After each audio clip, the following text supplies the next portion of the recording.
Hello, good morning po. Opo, ay nako, ay salamat po at pinagbigyan niyo po ang aming paanyaya na kayo po yung mga kapanayam sapagkat alam namin na project niyo yung mga, tama ba, Professor? And correct me if I'm wrong, yung hazard map. Tama po ba yon, Professor? Ano po yung tungkol sa hazard map? Proyekto po ng NOAA yon, Project NOAA, tama ba yon? Meron po kaming ginawa na nationwide na mga hazard map Opo. tungkol sa landslide, tungkol sa storm surge, at saka sa baha. No? At pagkatapos po ng Yolanda, ay for the Central Philippines region, ay parang nagamit po yun sa rehabilitation. Ngayon, nagagamit po ba talaga, Professor? Ay ngayon, parang susunod hindi, na daw. Parang hindi. Ang ginagamit po ay yung mga yung mga mapa na ibang klaseng metodolohiya ang ginagawa. Meron pa bang iba? At Meron po. Iba po yung ginagamit ngayon, nagawa ng DNR, ng MGB, no? Tsaka ng Pag-asa. At saka meron pang ibang klaseng mapa na ginawa din ng Project NOAA. Opo. Anong kaibahan at anong advantage nitong project yung gawa ninyo na hazard map, Professor? Magkaiba po ang methodology, no? Opo. Ang methodology po nung sa gobyerno ay magi-interview ng mga tao saan ang mga landslide, magkakaroon ng expert opinion. Tapos minamapa po nila 'yon, no? Kinukulayan yung mga mapa para matukoy yung mga hazard. Yung sa amin po ay nagsisimulate, gumagamit kami ng powerful computers. Opo. Gumagamit kami ng high resolution na topography. Tapos sinisimulate 'yan. Tapos pagkatapos ng isimulate, binavalidate po 'yan doon sa mga nagkaroon ng landslide at kung ito ay tama o hindi. At so far, sa sa tansya namin, sa dami ng landslide na tinitignan, mga accuracy niya mga 90 to 95%. Wow, malaki yun, Professor. Opo. Yes po. Ang main difference po ng dalawa ay doon sa isa, lahat nakakulay. Iba-ibang degree ng panganib sa landslide, yung tsaka sa baha, no? Magka-combine din eh. Doon sa amin, pag pinagsama-sama mo yung storm surge, baha, at saka landslide, ang porsyento ng nakakulay, ibig sabihin yung may hazard, ay nasa bandang mga 60 to 70%. Ibig sabihin nun, bawat lugar sa bawat probinsya or munisipyo sa ating bayan, sa Pilipinas, no, ay merong mga lugar na pwedeng quote-unquote safest for development. May natitira pang mga lugar na pwedeng i-develop na ligtas. Oo. So, yun po ang kakaibahan. Ayun pala. Okay. Ibig sabihin sa inyo ay scientific, pero yung dati po, yung dati historical lang, yung tanong-tanong lang sa mga tao. Yes. Opo. Scientific din po yung isa. No? Scientific din po. Ang kakaibahan lang ay yung mga baha tsaka yung mga landslide na sinasabi ko, probabilistic na yung sa Project NOAA. Opo. Yung doon sa dati, ang tawag medyo mga technical terms, deterministic. Pero yun din po yung ibig sabihin ng pagkaka-explain ko, no? Yung deterministic, yun yung mga tanong-tanong, tapos gagawin yung mapa, merong konting may expert opinion. Yung isa gagamit ang mga simulations at saka maraming senaryo. Opo. Kumbaga halimbawa sa storm surge, merong maliit na storm surge, may malaking storm surge, may gayulanda na storm surge. Opo. So, kasi po, ito po yung pinaka-importante, no? Na punto dito. Kailangan naggagamit tayo ng computer kasi may climate change na. Tama. No? Yung mga mas malaki do sa alam natin, kailangan nagagawa natin sa hazard map yung mga mas malalaking yon. At yun ang ginagamit natin sa pagpaplano ng komunidad. Opo. Kasi kung hindi natin makita yon, no? Gamit ang mga powerful computers at saka yung kaalaman, kakapusin yung hazard, di ba? Kakapusin yung ating plano at pag tumama yon, mabubulaga tayo. Tsaka huli na ang lahat. Katulad niyan, Professor. Ang alam ko kasi noong 2008, ginamit pa ng DPWH, naglabas sila ng memorandum order sa kanilang mga tauhan sa mga probinsya.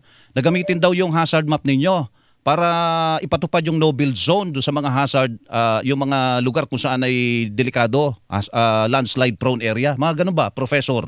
Opo. Hindi po 2008 yun, no? Kasi 2012 yung amin. 2012, opo. Mhm. So pagkatapos ng Yolanda, nagkaroon po ng joint memorandum circular para doon sa ang tinatawag nilang Yolanda Corridor. No? At ang usapan noon ay gamitin yung dalawang mapa. No? Pagtama yung dalawang mapa na sinasabi ko. Tapos, merong doon sa order na joint memorandum circular, may mga nakalahad doon kung paano siya gamitin. Opo. Alin na no-build zone, alin na no permanent habitation zone, alin, may nakasulat doon. Hindi ko na lang matandaan eksakto kasi mahaba. Opo. No? Ayun po. No? So, siguro yung sinasabi nyo na 2008 ay kasi nagkaroon yata ng landslide doon. So, kung saan nagkaroon ng landslide dito sa Masara, no? At may namatay din doon sa landslide na yon. At ang isang kaalaman natin dyan from the global database ay kapag ka nagka-landslide sa isang lugar, dapat hindi na tinatayuan kasi umuulit ang landslide. Yun. Mga 2 beses pa nga daw yung Professor, September 6 saka September 7, 2008. Ngayon, ang tanong ko sa inyong kasunod yan bang lugar na yan o mayroon pa ba sa Davao de Oro? Kasi sabi nung mga taga riyan ang dami daw mga dyan, small scale illegal mining. May safe pa ba dyan para tirahan ng mga tao, Professor? Ayun po, kailangan pag-aralan, ano? Kailangan pag-aralan kung kasi parang alam mo na, lugar mining site yung kumbaga yung lugar, ano? So kailangan pag-aralan ko rin, hindi rin ako makapagsalita dahil baka mamaya may masabi ako, mali naman kasi hindi ko naman napapag-aralan ng mabuti. Natignan ko lang. Pero bilang isang scientist, ay mahirap po magsalita ng tapos, di ba? So meron akong pwedeng mga sabihin, kaya lang kung tatanungin niyo ko yung mga ibang mga bagay, medyo aatras ako ng konti kasi mahirap magsalita ng walang ebidensya. Yun na lang sa Barangay Masara. Yun na lang. Masara? Doon sa Mako, yung nagkaroon ng landslide. Ano talaga sitwasyon diyan sa pangmatagalan, Professor, sa batay sa datos na nakita nyo? Sa akin ganito, no, hindi pwedeng knee-jerk reaction, na pagka nag-disaster ay sabihin natin, kailangan sundin natin yung batas. No? Kasi kung natin to dito, no build zone, biglaan na lang dahil mabundok, dahil minsan, paano naman yung mga nandun sa Cordillera, yung nandun sa Benguet, marami din ganon, di ba? Hindi pwedeng dito lang yung ganon, di ba? Meron tayong mga batas na para pag in-apply dito sa isang lugar, ay pwede na din natin apply doon sa ibang lugar para labanan, di ba? Pagkatapos nun, kung maaari nating improve yung ating siyensya para makita talaga nasan yung panganib, ma-improve yung ating monitoring. Kasi pag sinabi ng mga hazard sa landslide, ay hindi naman ibig sabihin araw-araw nagkaka-landslide. Correct. Diba? Maaaring unstable yan. Kung napaka-unstable ay magigiba na, nandyan lang siya hanggat hanggat hindi pa dumadating yung malakas na ulan. Pag dumating yung malakas na ulan, katulad ng may bagyo, itong line na nangyari, na-predict naman na malakas ang ulan. Umalis na ron. Dapat umalis na. Yes, saka alis. Tapos maghintay, lalo na doon sa mga panganib, talagang umalis doon, alam mga panganib, alis, tapos balik, after some time, kapag mas ligtas na. Diba? So, pwede natin improve yung ating kaalaman doon sa isang lugar at yung ating mga monitoring technique. No? Yun ang mga pwede kong maibahagi. No? Pero kung yung eksaktong ano ba nangyari dyan, kailangan ko po ng oras para tagihan at malaman ko ano Professor, talagang napakalaki ng papel ng mga LGU natin sa mga gano'n. Kasi sila nandun sila nakakaalam. Ano na sitwasyon, umuulan ba dyan? May mga tao pa dyan. Kasi no-build zone na nga yan. Kailan pinagbibigyan lang sila. Pero pag yung sinasabi nyo na nandyan naman parating na yung ulan, sige, mag-preemptive evacuation na tayo. Umalis na tayo dyan. Kaagad. Exactly. Pero kailangan magbibigay din tayo ng option at matutukoy natin saan ang mga malapit na ligtas na lugar, di ba? Yun. Pero kung nakakulay lahat na hindi ligtas, saan sila pupunta? Saan nga ba?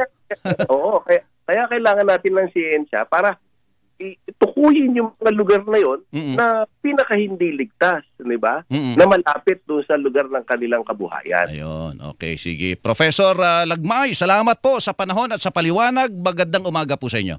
Maraming salamat din po. Opo, Professor Mahal Lagmay, Executive Director, UP Project NOAA. Oras!